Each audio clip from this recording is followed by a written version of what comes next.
إن الحمد لله نحمده ونستعينه ونستغفره ونسترشده ونعوذ بالله من شرور أنفسنا وسيئات أعمالنا من يهده الله فلا مضل له ومن يضلل فلا هادي له أشهد أن لا إله إلا الله وحده لا شريك له وأشهد أن محمدًا عبده ورسوله صلى الله عليه وعلى آله وأصحابه ومن سار على نهجه واستنى بسنته إلى يوم الدين. يا أيها الذين آمنوا اتقوا الله ولتنظر نفس ما قدمت لغد واتقوا الله إن الله خبير بما تعملون. أما بعد فإن أصدق الحديث كتاب الله تعالى وخير الهدي هدي محمد صلى الله عليه وسلم وشر الأمور محدثاتها وكل محدثة بدعة وكل بدعة ضلالة وكل ضلالة في النار. نسأل الله تعالى أن يعيذنا من عذاب النار. Ndugu zangu Waislamu, mbele yetu tunakabiliwa na masiku matukufu, masiku ambayo ni khairul ayyam allati tamurru fi hayati almuslim, ni masiku bora katika masiku ambayo yanapita katika maisha ya Muislamu, kiasi cha kwamba Allah subhanahu wa ta'ala ameonyesha ubora wake kwa kuweka usiku mmoja tu ndani ya masiku hayo wenye thamani ya umri wa mwanadamu unaokisiwa kufikia miaka 83.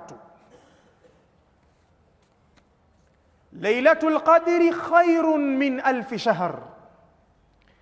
Usiku mmoja wa Lailatul Qadri ikisadifu, Muislamu akasimama imanan wa ihtisaban, kwa imani thabiti juu ya utekelezaji wa amri ya Allah katika kuhuisha usiku ule na kutaraji malipo yaliyoahidiwa na Allah kupatikana kwenye usiku ule, malipo yake ni sawa na miezi 1000, na miezi 1000 ni makisio ya miaka 83. Masiku haya yanapita katika maisha yako kila mwaka kwa kadiri utakavyokuwa hai. Inawezekana toka ubaleghe wewe zishapita kwako Ramadhani 7, 8, 9, 10 mpaka 15. Ndani ya kila Ramadhani inapita ofa hii ya ubora wa ibada za miaka 83, na inawezekana umri wako wote mpaka utakufa usigonge kwenye miaka 83. Unakataa vipi kuambiwa kwamba haya ni masiku bora miongoni mwa masiku yanayopita katika maisha yako?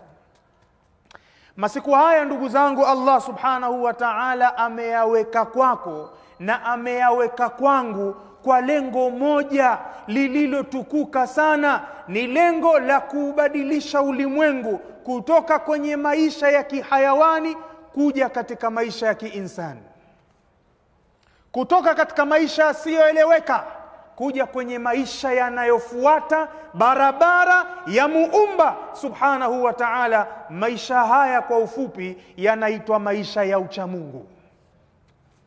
Qala Allah subhanahu wa ta'ala, ya ayyuhalladhina amanu kutiba alaykumus siyamu kama kutiba ala alladhina min qablikum la'allakum tattaqun. Mwenyezi Mungu anasema mumefaradhishiwa ibada hii ya funga ndani ya mwezi huu wa Ramadhani ili mupate kuwa wacha Mungu kama walivyotakiwa kuwa wacha Mungu waliopita kabla yenu, na walifaradhishiwa vivyo hivyo. Hii ibada ni kana kwamba university maalumu, ndani yake mule kukutana na college maalumu, uingie wewe usome kwa ayama maadudat, siku chache zenye kuhesabika, utoke pale umegraduate, wewe unasifika minal muttaqin, ni katika wacha Mungu. Inatakiwa ionekane dunia kila ikimalizika Ramadhani inabadilika kwa asilimia fulani, kutoka kwenye hali duni za maisha mabovu kusonga mbele kwenye maisha mazuri. Ala al-aqal, kama si dunia kubadilika, basi wale Waislamu wenyewe na majumba yao yaonekane kubadilika, kwa sababu wao ndio wanaofunga. Kama funga zao hazina athari ya kuweza kumbadilisha asiyekuwa Muislamu kuvutika na Uislamu, basi kwa uchache iwe zile nyumba za Waislamu wenyewe zinatoka kutoka katika step moja kwenda katika step nyingine, kwa sababu hii nyumba baba anafunga, mama anafunga, na kuna watoto wanafunga ndani yake. Haitarajiwi kabisa kabisa iwe kuingia kwa Ramadhani na kutoka kwake ni sawa sawa tu, haikubadilisha chochote. Wa antasumu khairul lakum in kuntum ta'lamun.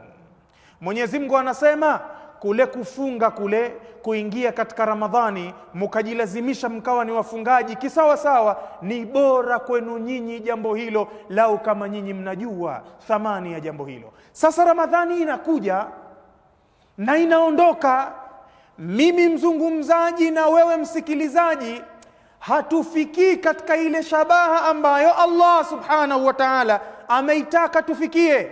Question mark. Kwa nini? Mtume sallallahu alayhi wasallam amefika kusifu ile cream, shabaha, lengo la mimi na wewe kuingizwa katika mwezi wa Ramadhani, ambao ni uchamungu. Uchamungu maana yake, ndugu yangu, si jambo la kuenda huku na kule, la, ni fi'lu awamiri llahi wa tarku nawahihi ala alwajhi almatlubi shar'a, ni kutekeleza amri za Allah na kuacha makatazo ya Allah kwa sampuli inayotakiwa kisheria. Kwa maana utekelezaji wako isiwe kwa sababu unapenda kufanya hivi ndo ukafanya lile ambalo halipendwi katika nafsi yako, ukaona hili wacha watafanya wale. La, kwa sababu ni amri ya Allah, umeipenda kwa sampuli hiyo, hukuipenda kwa sampuli hiyo, ni wajibu kuitekeleza amri ya Allah subhanahu wa ta'ala. Na kwa sababu ni katazo la Allah, unalipenda, lina uzito, halina uzito, ni wajibu kuliacha katazo la Allah. Kufikia kwako hapo ndio umefika katika level ya uchamungu, ewe ndugu yangu Muislamu. Ar-Rasul sallallahu alaihi wasallam yakul, at-taqwa hahuna, uchamungu uko hapa, unaanzia hapa. Athari inaanzia kwenye moyo wa mfungaji. Kwa nini? Mioyo ya wafungaji wetu hayafikii katika kile kiwango, na ndiyo maana Ramadhani itaingia na itatoka, halafu maisha ya Waislamu yanabakia katika level ile ile. Al-amru al-awwal ya ibadallah al-istihana bidhunub. Jambo la kwanza wanataja wanawavioni waheshimiwa ni kudharau madhambi. Umma unapofikia katika level ya kudharau madhambi, madhambi makubwa yakaonekana sawa sawa na madogo, na madogo ndo kabisa yakaonekana si chochote si lolote, moyo wa Muislamu ukifikia katika level hii ya kudharau madhambi na hatimaye kuona kwamba hili hata kama sijatubia, inna Allaha ghafurur rahim, kwa hili Mwenyezi Mungu anaweza kansamehe kwa wepesi sana. Hili tu, kuna watu wanafanya huko, kuna watu wanakula nguruwe huko, na nguruwe kaharamishwa, mimi sijafika kula nguruwe, nimefanya hili tu.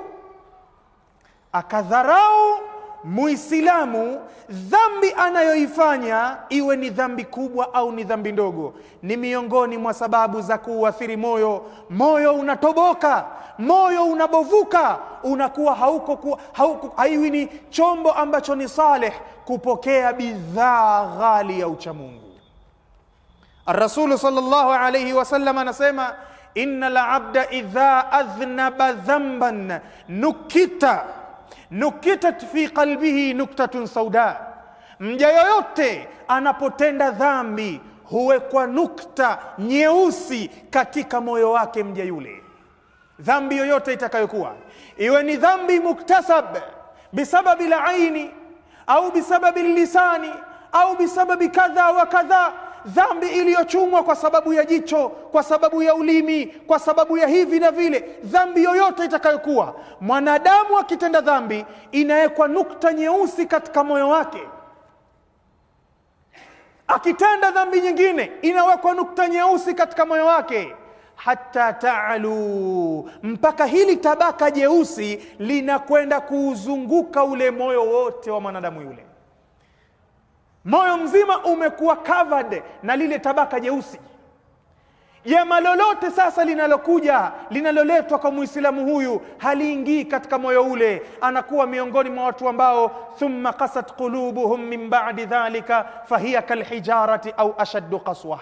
Moyo unakuwa mgumu kwa mfano wa jiwe, au jiwe linakuwa ni laini. Moyo wa mwanadamu umefikia katika level iliyokuwa mbaya sana, hausikii lolote na haunufaiki kwa chochote, kwa sababu ya kudharau madhambi. Leo kafanya, kesho kafanya, anaidharau dhambi ile, lakini dhambi ile ile inakwenda kusababisha nukta baada ya nukta mpaka moyo unakuwa unazungukwa. Thumma tala Rasulullah sallallahu alayhi wasallam, mtume akasoma kauli ya Allah inayosema kalla bal rana ala qulubihim ma kanu yaksibun. Fahamuni, yamekwenda kuzunguka mioyo yao yale matendo waliyokuwa wakiyatenda. Kwa maana kila tendo analolitenda mwanadamu likiwa ni ovu, linakwenda kuzunguka moyo wa mwanadamu. Wadhalika huwa arranu, na hiyo kitu hiyo ndiyo inaitwa arran. Idhan al-amru al-awwal ya Abdullah, la tastahin bidhanbin qumta alayhi au taqumu alayhi liyawm. Usidharau dhambi ambayo uliwahi kuifanya au unaifanya leo. Iletee tauba haraka kabla hujapambazukiwa na kesho. Hii dhambi inaweza ikawa ni sababu Ramadhani nyingi zinapita kwako, moyo wako haukubali kubadilika kwa sababu ya madhambi ambayo unayatenda. Moyo umekusha kuzungukwa na tabaka jeusi. Inawezekana ikawa baadhi ya watu si wenye kukithirisha madhambi, pamoja na kwamba madhambi hasalimiki nayo mtu.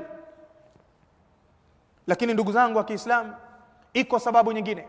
Wanasema wanavyuoni, al-ghaflatu anil akhirah, kughafilika na jambo la akhira, kuyaweka mauti nyuma ya mgongo.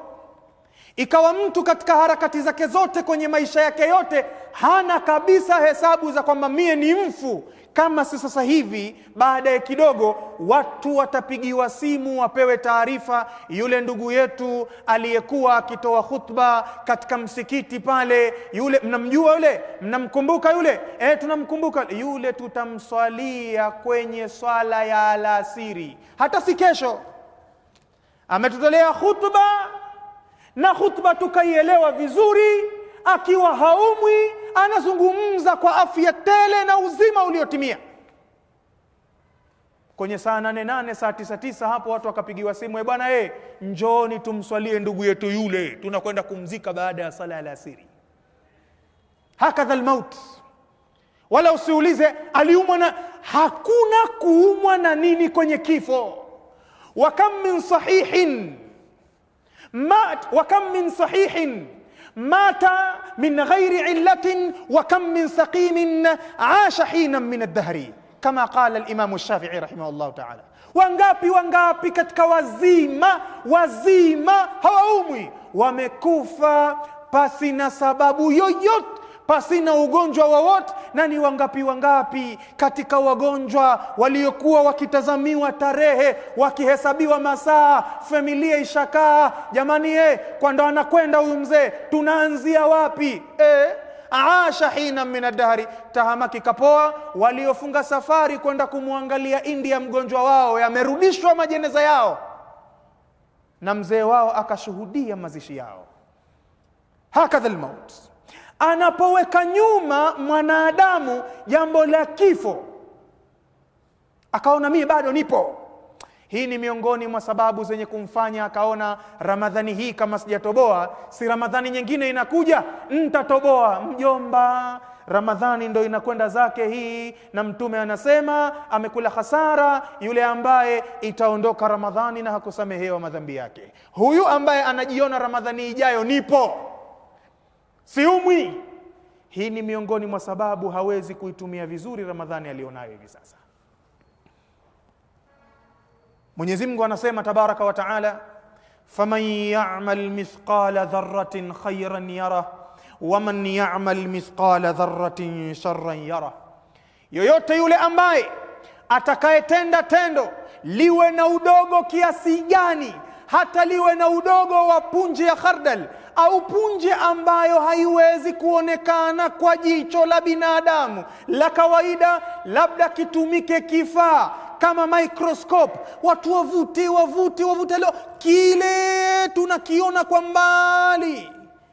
Baada ya kuvutwa kwa nguvu kwenye kifaa kama hicho, hata punje iwe kama hiyo, ewe ndugu yangu Muislamu, lau kama itakuwa ni ya kheri, Allah subhanahu wa ta'ala anasema utaiona, na lau kama itakuwa ni ya shari, Allah subhanahu wa ta'ala anasema utaiona. Mtu yoyote ambaye mizani ya maisha yake, mizani ya matendo yake ni aya mbili hizi, hawezi kudharau khairi inayokuja katika maisha yake, khairi ya mfano wa Ramadhani ambayo thamani yake kuna usiku utapita uwe ni khairun min alfi shahr. Hawezi kudharau, isipokuwa ni mtu yule ambaye mwenye kupuuza kitu kama hiki.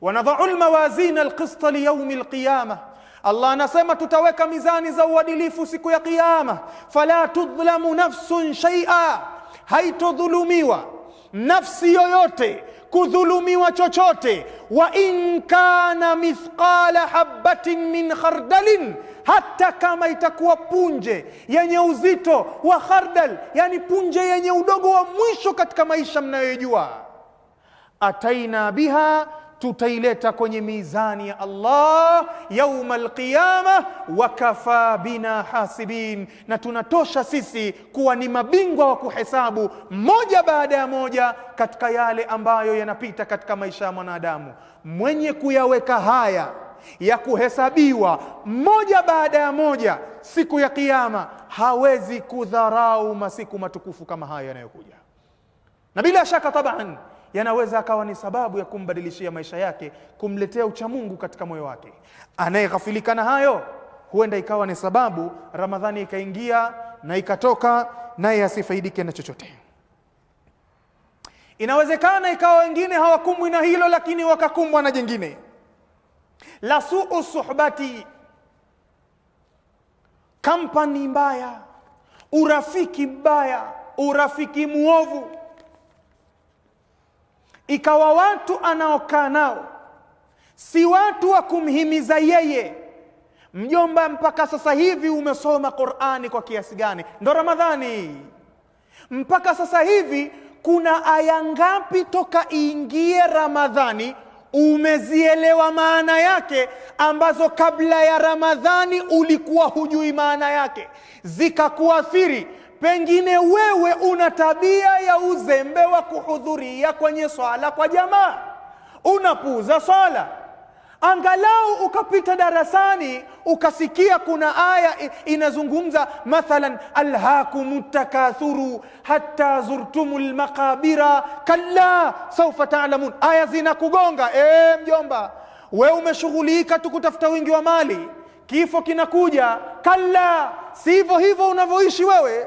Sawfa ta'lamun, mtakuja jua baadaye kidogo kwamba hivyo mlivyokuwa mnaishi sivyo. Thumma kalla, kisha narudia tena, sawfa ta'lamun, mtakuja kujua. Kalla law ta'lamuna ilma al-yaqin, lau mungelikuwa mnajua kwa ilmu ya yaqini, yani ilmu isiyokuwa na shaka ndani yake. Ulama tafsir wanasema jawabu ya lau hapa, lau ta'lamuna ilma al-yaqin, jawabu lake ni mahdhuf, lama alhaakumut takathuru. Lau mungelikuwa mnajua kwa yakini baada ya kifo kinakuja nini, thamani ya Ramadhani ni kitu gani, nikifanikiwa kuipata Ramadhani hii vile ilivyo, thamani yake ni nini. Lau tungelikuwa tunajua kwa yakini, hatuna shaka, lama alhana takathuru, isingelitupumbaza dunia na vilivyomo ndani yake, lakini kwa sababu hatujui. Fala ta'lamu nafsun ma ukhfiya lahum min qurrati a'yun jazaan bima kanu ya'malun. Idhan inawezekana suu suhba, urafiki mbaya, ukawa wewe watu wako unaokaa nao ni watu ambao hawakukumbushi hayo. Ushasoma Qur'ani kwa kiwango kipi? Umejitahidi kwenye Ramadhani hii wewe kujua angalau sura moja katika zile sura ndogo ndogo, maana yake ile maana ikawa ukiswali unaisoma ile sura, unaihudhurisha kwenye moyo wako, na iwe hiyo hiyo ndo sura yako unayosoma kwenye swala zako zote, lakini unaisoma kwa khushui, maana yake unaijua. Ile qul a'udhu birabbin nas, maana yake unaijua kisawasawa. Tukawa tunasema alhamdulillah, Ramadhani hii imemzalishia huyu kujua maana ya qul a'udhu birabbin nas. Okay, qul a'udhu birabbin nas weka pembeni, ile alhamdu ambayo ni lazima uisome katika swala ile tu iwe imeleta maamuzi sahihi. Ramadhani hii mimi namaliza alhamdu naijua nje ndani, angalau kile ninachokisema kwenye swala nakijua nje ndani. Huna rafiki wa kukuhimiza hivyo wewe, hiyo ni miongoni mwa sababu Ramadhani hii itapita na itakwenda bure na isimletee Muislamu na tija yoyote. Tafuta watu ambao mtahimizana, twendeni, tusomeni, tukae darasani tusikilize, tufanye. Tafuta watu hao. As-sahibu sahibun, kama walivyosema wenye kusema, rafiki ni mwenye kuvutia kwenye tabia. Ukikaa na rafiki mzuri, Mtume anasema sallallahu alaihi wasallam, sawa sawa na umekaa na muuza mafuta mazuri, kama hujanunua kwake kwa bei ya ofa atakayokupa wewe, rafiki yangu, wewe hebu chukua kwa shilingi 10 au shilingi 20, au wengine wote nitauzia kwa shilingi 100, wewe rafiki yangu sana, shika hii. Kama hujanunua, basi angalau utatoka na zile harufu za wewe kufuatana naye sana, na watu waseme jamaa ananukia, mashaallah, anaonekana mambo yake vizuri. Hana mambo mazuri, rafiki yake ndo muuza mafuta mazuri, lakini kapata angalau lile lepelepe la harufu. Rafiki mbaya ni kama mtu ambaye kazi yake ni kupuliza moto, kuyayusha vyuma, nafikhil kir. Kama haja kuunguzia nguo zako kwa kazi yake anayoifanya, basi wewe utatoka na harufu mbaya, uende mbele za watu ambao unatoka wapi wewe, asema ndo rafiki yangu nilikuwa naye, ile mi harufu ya jikoni kule kuyayusha vyuma na hivi na vile, ndo unaondoka naye wewe. Basi hakadha ya Abdullah, rafiki mzuri katika mwezi wa Ramadhani ni kitu cha kuchagua sana, asiyekupumbazia muda wako. Ndugu zangu, mazungumzo haya ni mengi na muda wangu unakwenda mbio mbio. Naomba niruke baadhi ya vipengele ili nimalizie hutuba yangu hii. Kipengele ambacho nitakifungia mazungumzo haya ni alinshigalu bidunya wa zukhrufiha. Wingi wetu katika sisi, kitendo cha kujishughulisha na dunia na mapambo ya dunia kimetuharibia Ramadhani zetu sana. Imekuwa Ramadhani ni mwezi ambao watu wanajadili vipi watakuza vipato vyao vya kidunia, na hiyo ikawafanya swala zao za tarawehe si swala, si chochote, si lolote, na wengine wakakosa, na wengine zile funga zao kwenye makazi yao wakaziharibu kwa mazungumzo yasiyofaa, kwa kutazama visivyofaa, na mengine yote yale yatakayokuwa ni kwa sababu ya kuhakikisha dunia yao inakwenda vizuri, bila ya kujali Allah anaridhika na utafutaji huu, au bila ya kujali kwamba Allah haridhiki na utafutaji huu. Kujishughulisha sana na hii dunia, ndugu zangu wa Kiislamu, kunaweza kukakufanya ukakosa fursa adhima zinazopita katika maisha yako. Naomba nikusomeeni kisa cha masahaba wa Mtume sallallahu alayhi wasallam wa Ansar. Wakati Mtume sallallahu alayhi wasallam alipomtoa Abu Ubaida kuelekea Bahrain kwenda kukusanya mali ya jizya kwa ahlul kitabi wanaoishi katika ardhi ya Bahrain wakati huo, masahaba wanajua aliyepewa jukumu hili ni Abu Ubaida Amir ibn al-Jarrah radhiyallahu ta'ala anhum ajma'in. Wakawa wanamsubiri arudi kwa hamu. Abu Ubaida aliporudi katika ardhi ya Madina, na mali nyingi aliyoikusanya kutoka Bahrain. Masahaba wakasikia habari ile, na wanajua pale kutakuwa kuna mgawanyo utatolewa na Mtume sallallahu alayhi wasallam. Wakakithiri kwa wingi swala ya alfajiri inayofuatia baada ya anayehusika kurudi. Alfajiri inayofuatia wanajua kuna jambo msikitini, wakajazana mapema sana kwa wingi mno katika swala alfajiri ile pamoja na Mtume sallallahu alayhi wasallam. Mtume sallallahu alayhi wasallam alipomaliza sala, watu haraka haraka wamekimbilia kukusanyika mbele ya Mtume sallallahu alayhi wasallam. Mtume sallallahu alayhi wasallam, riwaya zinasema fatabassam, akatabasamu sana Mtume sallallahu alayhi wasallam hina raahum ala hadhihi alhala, wakati alipowaona katika hali hii. Anajua hawa wanataka nini, anajua kilichowaleta kwa wingi mkusanyiko huu, zahma kubwa mbele ya Mtume sallallahu alayhi wasallam. Mtume sallallahu alayhi wasallam akamwambia maneno haya: adhunnukum qad sami'tum anna aba ubaidata qad qadima bi shay'in min al-Bahrain. Nadhani nyote nyinyi mumesikia habari ya kwamba Abu Ubaida amerudi Bahrain na amerudi na kitu, si ndivyo mambo yalivyo?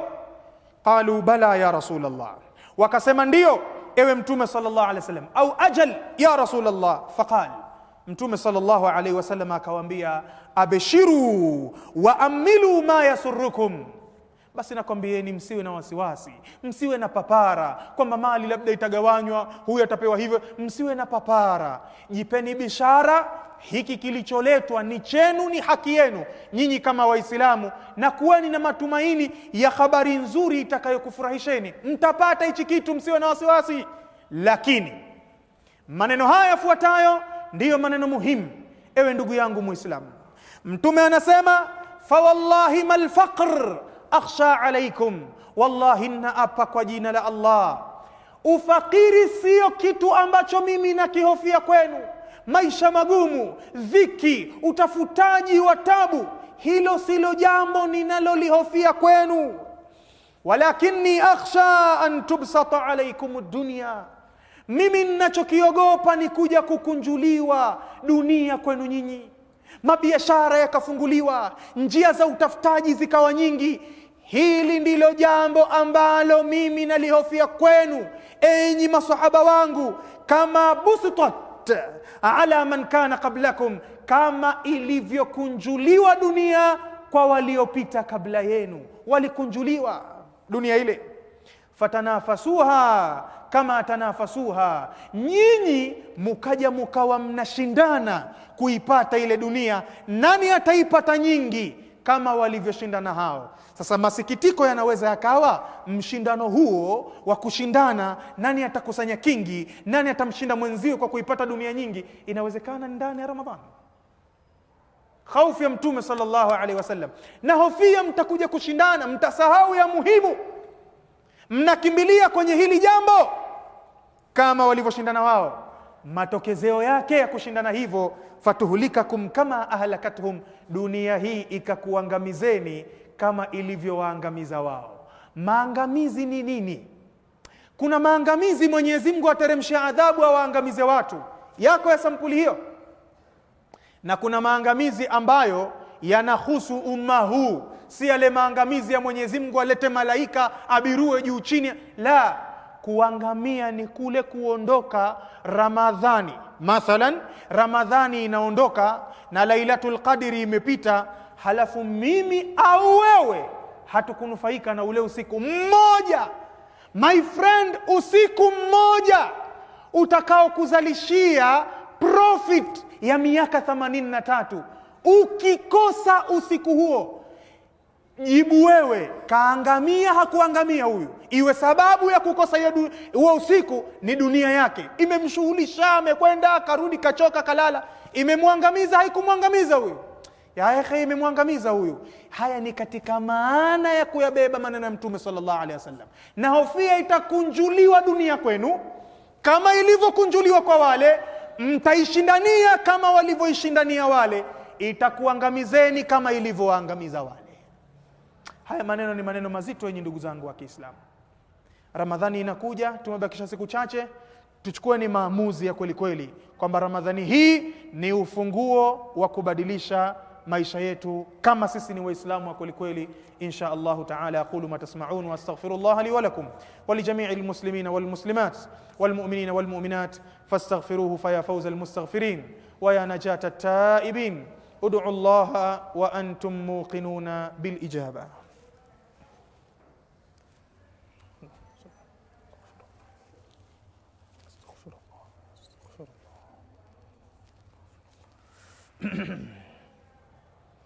إن الحمد لله نحمده ونستعينه ونستغفره ونعوذ بالله من شرور أنفسنا وسيئات أعمالنا. من يهده الله فلا مضل له ومن يضلل فلا هادي له. أشهد أن لا إله إلا الله وحده لا شريك له وأشهد أن محمدا عبده ورسوله صلى الله عليه وسلم. عباد الله، أوصيكم ونفسي بتقوى الله تعالى ثانية فقد فاز المتقون. يقول الله تبارك وتعالى إن للمتقين مفازا. Ndugu zangu wa Kiislamu, nakuhusieni tena kwa mara ya pili katika jambo zima la kumcha Allah subhanahu wa ta'ala na kuzidi kuhimizana kutumia nyakati zetu, mali zetu na kila kilichokuwa chetu ili kitunufaishe katika mwezi wa Ramadhani unaokuja. Milango ya pepo iko tofauti. Mwenye mali atumie mali yake katika kujinufaisha ndani ya mwezi wa Ramadhani. Asiyekuwa na mali atumie muda wake. Mwenye nguvu atumie nguvu zake. Mwenye ilmu atumie ilmu yake. Chochote alichokupa Allah tumia kujifungulia mlango wa pepo. Yaqulu Allahu tabaraka wa taala inna sa'yakum lashatta, hakika juhudi zenu na bidii zenu ziko tofauti. Kwa hivyo kila mmoja apambane kwa hali yake na uwezo wake kutafutia radhi za Allah subhanahu wa ta'ala. Usilazimishe uwe kama mimi wala mimi nisilazimishe kuwa kama wewe.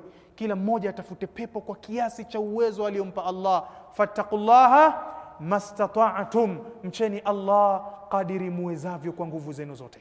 اللهم صل على محمد وعلى آل محمد كما صليت على إبراهيم وعلى آل إبراهيم وبارك على محمد وعلى آل محمد كما باركت على إبراهيم وعلى آل إبراهيم في العالمين إنك حميد مجيد.